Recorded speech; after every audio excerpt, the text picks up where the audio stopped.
په یو لرې پراته وطن کې یو ښکلی کلی و چې شاوخوا یې شنه فصلونه او د غنمې پټي وو. په دې کلي کې یو ډېر نیک او صابر سړی اوسېده چې خلکو ورته ملا نصرالدین ویل.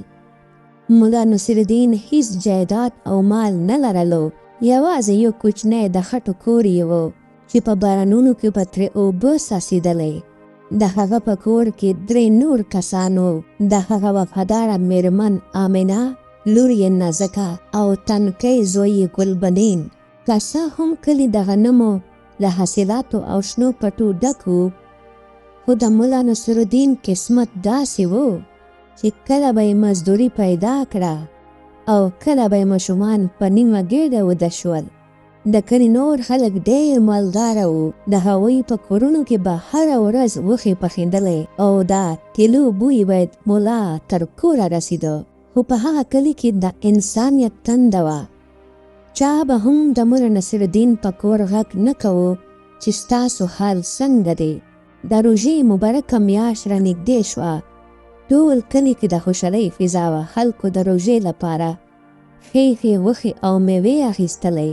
خو د ملا نصرالدین په کور کې د غم وریځې خپرې وې. نازکې به چې کله د کلي نورې جینکۍ ولیدلې چې نوې جامې اخیستې، نو په پټه به یې په خپلو سړو جامو کې اوښکې تویولې. ګلبدین به چې د کلي خانانو د زامنو په لاسونو کې مړۍ او خواږه ولیدل، نو پلار ته به یې په حسرت وکتل. خو ملا نصرالدین به یوازې د هغوی په سرونو لاس تیر کړو او ورته وبه ویل: زما زویا، الله ډېر لوی دی، هغه به زموږ نصیب هم روښانه کړي. روژه شروع شوه. لومړی، دویمه او دریمه روژه تیره شوه. د ملا په کور کې هیڅ نه و، یوازې یوه وچه ډوډۍ وه چې هغه به یې هم په اوبو کې لنده کړه او په روژه ماتي کې به یې ټولو په شریکه وخوړه. آمنه په د پشمني لپاره په دیګ کې یوازې اوبه ایښولې تر څو ماشومان د ډوډۍ په تمه ویده شي، خو په اصل کې به په دیګ کې هیڅ نه و. د روژې 9مه ورځ وه. ملا نصرالدین چې کله د خپلې لور نازکې ژېړ رنګ او د ګلبدین وچې شونډې ولیدې، نو زړه یې ورته اوبه شو. هغه نور په کور کې د کېناستو طاقت نه لرلو. په داسې حال کې چې د غریبۍ له امله یې سر ځوړند و، له کوره ووته. هغه د کلي له کوڅو تیر شو، د غنمو له شنو پټو هم تیر شو او یو داسې ویرانی ځای ته ورسېدو چې هلته یوازې وچې ونې او سپېره خاوره وه. ملا هلته د یوې زړې ونې لاندې کېناستو او په لوړ غږ یې وژړل: یا الله، زه خو ستا په هر حال رضا یم، خو زما ماشومان د لوږې طاقت نه لري. یا ربه، زموږ په حال رحم وکړه. ناڅاپه په هغو ویرانو کې یو عجیب غږ پورته شو.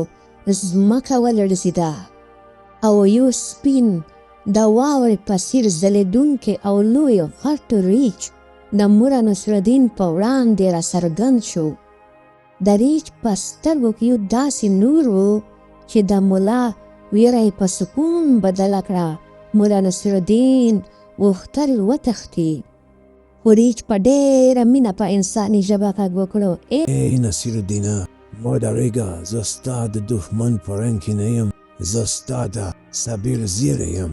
الله تعالی ستا اوښکې ولیدلې، خو ستا توکل په بدل کې زه ستا مرستې ته رالیږلی یم. زه د الله له لورې یو مامور یم چې ستا د کور تیاره را کړم.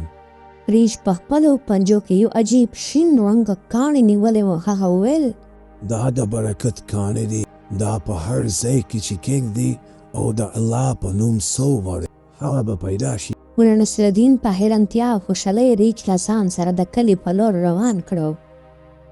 کله چې هغوی کلي ته ننوتل، د کلي خلک له ویرې خپلو کورونو ته وتښتېدل. چا ویل دا بلا ده او چا ویل دا جادو دی. خو کله چې ریچ د ملا نصرالدین کور ته ورسېدو، نازکه او ګلبدین لومړی له ډاره د خپلې مور تر شا پټ شول. خو ریچ د هغوی مخې ته کېناستو، هغوی ته یې په مینه وکتل. ګلبدین په ماشومانه زړورتیا مخکې شو او د ریچ سپینې وړۍ ته یې لاس ورنږدې کړو. ډېر زر د هغوی ترمنځ ملګرتیا جوړه شوه. ګلبدین په خوشحالۍ وویل: ریچ وروره، مونږ ډېر وږي یو، مونږ ته داسې خواړه راکړه چې نن پورې زمونږ په کلي کې چا نه وي لیدلي. ریچ هغه جادویي کاڼې په دسترخوان کېښودو.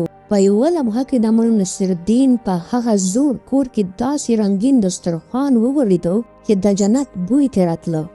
هر قسم میوې، ګرمې ډوډۍ او داسې خوندور خواړه پکې ایښودنې شوي وي چې د کلي خانانو په خوب کې هم نه وي لیدلي.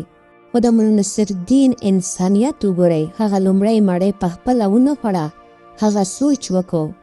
هغه ریچ ته وویل زما ملګریا، زما په کلي کې ډېر داسې غریبان شته چې نن به یې کور کې اور نه وي بل شوی. مولا نصرالدین هر ماښام د ریچ په مرسته ډېر خواړه تیارول او په پټه به یې د کلي ټولو غریبانو، کونډو او یتیمانو کورونو ته رسول. د کلي خلک حیران وو چې دا د غیبو رزق له کومه راځي. آمینې او نازکې به کله کله ریچ د کلي کوڅو ته ویسته. خلکو به چې کله دا منظر لیدو، یو وحشي حیوان د یوې مشومې سره داسې روان دی لکه یو ملګری چې وي، نو هغوی به خپل سرونه په شرم سره ښکته کړل، ځکه هغوی د انسانانو په شکل کې د مولا نصرالدین ملګرتیا نه وه کړې، خو یو حیوان د هغه وفادار شو. د روژې میاشت په برکتونو کې تېره شوه. د اختر شپه راغله. په ټول کلي کې د خوښۍ سندرې وې. مولا نصرالدین په دغه شپه د کلي ټولو غریبانو ته نوې جامې او د اختر لپاره هر څه برابر کړل. کله چې سهار شو او د اختر لمونځ پوره شو، ریچ مولا نصرالدین او د هغه ماشومانو ته وویل زما وخت پوره شو. زه الله تعالی ستاسو د ازمویلو لپاره رالیږلی وم. اوس چې تاسو په خپل دولت کې نور غریبان شریک کړل، نو الله ستاسو په رزق کې نوره برکت هم واچوو. ناڅاپه په اسمانو کې یوه رڼا پیدا شوه. ریچ ورو ورو پورته شو. نازکې او ګلبدین په ژړا شول او د ریچ لمن یې ونیوله. خو ریچ په هغوی ته دعا لاس تیر کړو او د سپینې وریځې په څېر اسمان ته لاړو. هغه ځای چې ریچ پکې اوسېدو، هلته په معجزاتي ډول د میوو لوی باغ راشین شو. مولا نصرالدین په هغه باغ کې داسې ونې وکرلې چې په ټول کال کې به یې میوې ورکولې. هغه اوس د کلي تر ټولو دولتمند سړی و، خو د هغه په زړه کې زره کبر هم نه و. هغه د کلي د یتیمانو لپاره مدرسې، سکولونه او هسپتال جوړ کړل. دا کیسه مونږ ته دا لوی سبق راکوي چې صبر په سختو حالاتو کې د صبر لمن مه پرېږدئ، ځکه الله تعالی د صبر کوونکو سره دی.